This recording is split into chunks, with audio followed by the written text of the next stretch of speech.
비오는 일요일 아침입니다. 6년 전 오늘 저희 네 번째 책 청사는 내게 나되어 살라 하고 호호당당 담담을 털고하면서 그 느낌을 이렇게 적었습니다. 책 하나를 탈구한 느낌은 이렇다. 이리저리 흐트러졌던 것들을 잘 정리해둔 느낌. 잃어버릴까 두려웠던 것들을 다시는 잃어버리지 않을 거라는 안심. 그 잃어버리지 않은 것들에 기초하여 더 높이 쌓을 수 있을 거라는 확신. 아주 착한 부자가 된 느낌. 아마도 이런 느낌 때문에 책을 쓰는 것일 겁니다.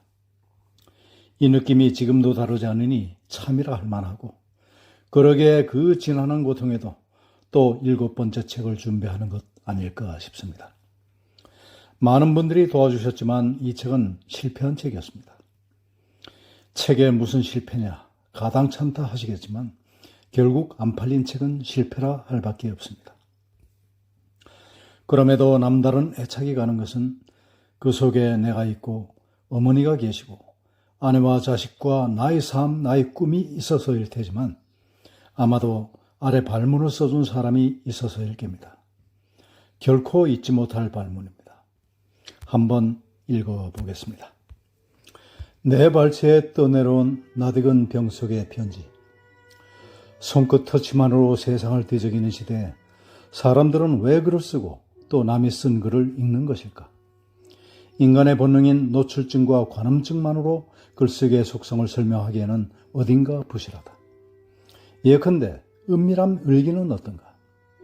글쓰기가 노출증의 속성을 띠고 있지만 더 근본적인 이유가 있다는 이야기다. 진정 삶에 만족하는 사람이 글을 쓴다는 것은 어불성설이다. 하지만 세상에는 등이 따뜻하고 배가 불러도 결핍과 허기를 느끼는 사람들이 있다. 대체로 이런 사람들의 시선은 물상 너머 혹은 더 높거나 깊은 곳을 응시하는 까닭이다.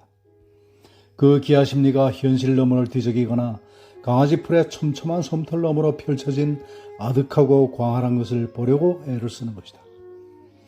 어쩌면 철학에서 인간을 완성된 존재가 아닌 되어가는 존재로 정의하는 것과 기아심리는 같은 맥락이지 않을까.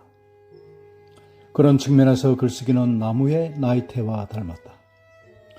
육신의 나이나 현실이 어떠하든 꾸준히 성장하는 흔적이라는 의미에서는. 내가 권대욱 선생을 처음 만난 것은 어느 비 내리는 여름날 늦은 저녁을 먹다가 지켜본 TV에서였다. 그가 30 중반에 유수의 건설회사 사장을 시작하여 커다란 호텔의 CEO로 살아온 이력을 이야기하며 한 번도 자신이 원하던 삶이 아니었다는 이야기를 꺼낼 때 함께 TV를 지켜보던 아내는 나더러 왜 웃어? 이렇게 물었다. 나도 모르게 슬며시 웃고 말하는데 그의 말에서 쓸쓸한 기분이 들었던 것은 누구나 그렇듯 잃어버린 꿈이 떠오른 까닭이었다. 유난히 두드러지는 이마와 깊어 보이는 눈빛을 새삼 살폈던 기억과 함께 그는 매우 열정적이었다. 부지런히 카페에 글을 올리는가 하면 트위터 등 SNS를 통해서 많은 사람과 소통하는 것을 즐겼고 젊은이들과 학교에서 때로는 세상 여기저기에서 멘토의 모습으로 분주한 모습이었다. 무엇을 하겠다는 말을 하면 어느새 이루는 것을 보며 가끔 고개를 끄덕이긴 했지만 나에게 그는 별처럼 먼 사람이었다. 그것도 TV나 컴퓨터 모니터를 통해서였고 대면하기 전에 내가 그에게서 채취를 느끼듯 지측에서 만난 곳은 청춘합창단 카페에 올린 그의 글에서였다. 나는 지천명을 넘기고도 저렴한 감성에 호적되는 편이어서 처연히 비라도 내릴라치면 땅보다 정작 가슴팍이 홍건해져 카페에 여과되지 않은 감정을 질펀하니 쏟아내는 때가 많았다. 그러던 어느 날 문득 인기척에 힐끗 돌아보았을 때 뜻밖의 그도 비를 맞고 서 있었다. 때로는 가는 범을 아쉬워하는 두보이 식구에서 청승인지 심파인지 모호한 노래 가사에서도 어김없이 그는 서성거렸다. 이따금 이른 새벽 카페의 게시판에 부실한 모습이 여실히 드러나는 글을 올리는 것을 보며 나는 또 웃음을 머금게 되었는데 이번에는 친근함 때문이었다. 삶의 고삐를 다잡고 팽팽하게 세월을 꾸렸을 사람도 나처럼 부실하고 헐거운 데가 있었구나. 그런 반가움에 이후 글쓰기에 몰두하는 권대욱 선생을 은밀히 훔쳐보는 관임자 입장으로 때로는 모니터 위에 눈으로 밑줄을 그으면서 공자가 말한 강이 목룰 이 근인을 떠올렸다.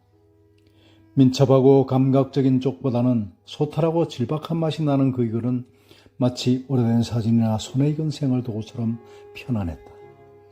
예컨대 키우던 개 금순이가 집을 나간 후에 심해를 적은 소소한 일상에서 존재의 깊은 곳을 더듬는 그의 모습은 확실히 이보다는 인적이었다.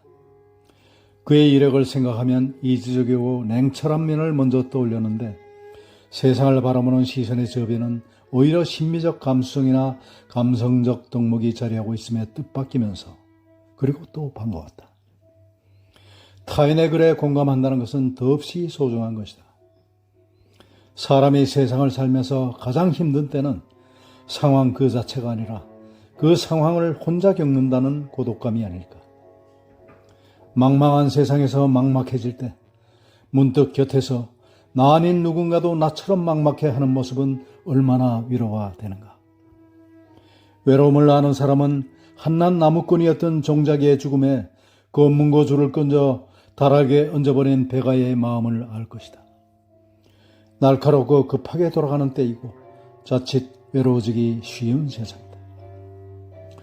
사는 일이 힘들고 팍팍한 날 유리병에 편지를 넣어 망망한 바다 저편 누군가 읽어주기를 바라는 마음일 때 나 오늘 설거지를 했노라며 사진과 글을 게시판에 올려 자랑하는 매우 부실한 어느 CEO를 만나보는 것은 어떨까.